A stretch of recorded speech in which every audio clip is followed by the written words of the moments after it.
So, alchemy has like one rule, and it's basically the universe's return policy. To get something, you gotta give something of equal value. Seems simple, right? Well, when two brothers, Ed and Alphonse Elric, tried to use this rule to buy back their dead mom, the price was, let's say it was more than they could afford. We're talking an arm, a leg, an entire human body, and that was just the security deposit. So, what's the real price of a brother's love? It's a debt that isn't paid in flesh and metal, but in years of getting your butt kicked, failing spectacularly, and slowly realizing you can't fix your biggest screw-ups alone. This is the story of how the Elric brothers paid off that cosmic debt, and how the bonds that they made along the way became the only currency that mattered. At its core, Fullmetal Alchemist is about what happens when smart kids make a very, very bad decision. It starts with two lonely but brilliant boys grieving their mom and ghosted by their dad. Using their father's old research notes and a boatload of talent, they decide to do the one thing with a giant "do not touch" sign on it: human transmutation. They thought they had it all figured out. They did the math. They looked up the ingredients for the adult human body online, 35 liters of water, 20 kilograms of carbon, some ammonia, basically a shopping list for a person, and thought, yeah, we can afford this miracle.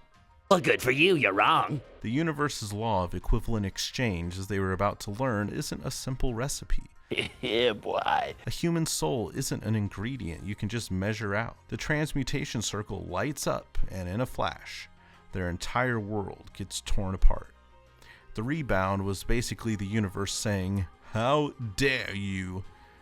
and dragging them into a white void to meet a being called Truth. This thing, which looks like a creepy blank version of yourself, is the gatekeeper of all knowledge, and it charges a hefty toll. In that single moment of pain and staring at the mangled thing they created that was definitely not their mom, Ed realized Al had vanished. So without even thinking, he did it again. He slapped down another transmutation circle and sacrificed his own right arm to grab his brother's soul back and stick it to a nearby suit of armor. This was the first of many, many sacrifices. It's the moment that sets the tone for their entire relationship. Each brother is 100% willing to tear pieces off himself to make the other one whole. But the cost wasn't just physical. It was the start of a soul-crushing guilt trip for Ed. He was the older brother, the genius who led them here. Now Al was trapped in a metal body, unable to eat, sleep, or feel a hug or enjoy anything, really. Their childhood home was now just a massive crime scene, so they did the only logical thing you do to a crime scene. They burned it to the ground. With their house now a pile of ash and their moods set to grim determination, the Elric brothers hit the road. Ed, now rocking some sick metal prosthetics called automail, becomes the Fullmetal Alchemist, a dog for the military. Basically a government-sanctioned child soldier. All to chase down the one thing that might let them cheat the system, the Philosopher's Stone. But the world they stepped into was not ready for them, and they were not ready for it. Their quest immediately threw them into the deep end of human garbage, most famously with a guy named Shao Tucker, the sewing life alchemist. This dude, facing a performance review, committed an act so vile it scarred the brothers for life and the majority of the anime community. He fused his own daughter, Nina, and their dog, Alexander, into a chimera that could speak. タッカーさんなんだ、いるじゃないか。Yeah. For Ed and Al, this was a gut punch. They broke the ultimate taboo out of a desperate, misguided love. Tucker did it to keep his job. It was a brutal lesson that they weren't the only ones who had sinned, and that knowledge without a moral compass is a recipe for monster. Yeah. It's right after these moments of pure horror that you start to see their support system form. The first and most important investor in Project Get Our Bodies Back was their childhood friend, Winry Rockbell.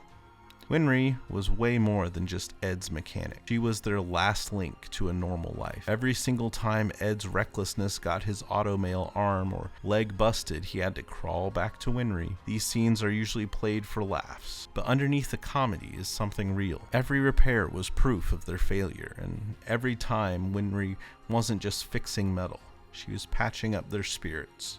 As the brothers dug deeper for the Philosopher's Stone, they found out their debt was accruing some serious interest. They learned the horrifying truth about the stone. It wasn't some magic gem, it was made of condensed human souls created by killing a whole bunch of people. Well, that was a deal breaker. Their one easy fix was now morally impossible since they refused to save themselves by sacrificing others. The shortcut was a dead end, and the real path forward suddenly looked a lot longer and way more dangerous, which only strengthened their bond, but the emotional cost was hitting Al the hardest. Trapped in that armor, Al started having full-blown existential crisis. Was he even real? What if his memories were fake and he was just a soul puppet his genius brother had cooked up? This doubt, planted by some jerk named Barry the Chopper, was a reminder that Al's price wasn't just a body. It was a daily fight to feel human. But this is where the story gets brilliant. But wait! There's more! Just as things get darker, the series masterfully interjects moments of pure comedy, showing that the only way to survive that much misery is with human connection. Their rivalry with Colonel Roy Mustang was full of hilarious tension and genuine respect. Training with their master Izumi Curtis, who, surprise, had also tried human transmutation and paid a horrible price, was a tough love lesson in taking responsibility. These relationships pulled them out of their own heads and showed them they were part of something bigger. The entire FMA journey builds to one massive countrywide brawl against the guy behind everything, a homunculus named Father. And it's here, in the final battle, that the true meaning of equivalent exchange is finally understood, and the last bill is paid. But the finale isn't about finding a loophole. It's about finally understanding the rule. The first beautiful, final sacrifice comes from Alphonse. Ed is down for the count, his automail arm shattered, and he's basically useless. So Al makes a choice that perfectly mirrors what Ed did for him all those years ago. He offers his own soul to the gate of truth in exchange for Ed's real biological arm. It's the ultimate no you move. Ed gave his arm for Al's soul. Now Al gives his soul for Ed's arm. This lets Ed get back in the fight and finally beat Father, but it leaves him once again without his brother. This brings Ed to his last confrontation, not with some bad guy, but with truth itself. Standing at the gate, he asks the question that has defined his life. What are you gonna pay to get your brother back? He has nothing left. Their father, Hohenheim, offers to sacrifice himself, but Ed refuses. He's done with sacrificing people. He finally realizes the arrogance that started this whole mess. The idea that his alchemy could fix anything. He points at his own gate of truth, the source of all his power, and names his price. He sacrifices his ability to do alchemy forever. Truth is literally speechless, then just starts laughing.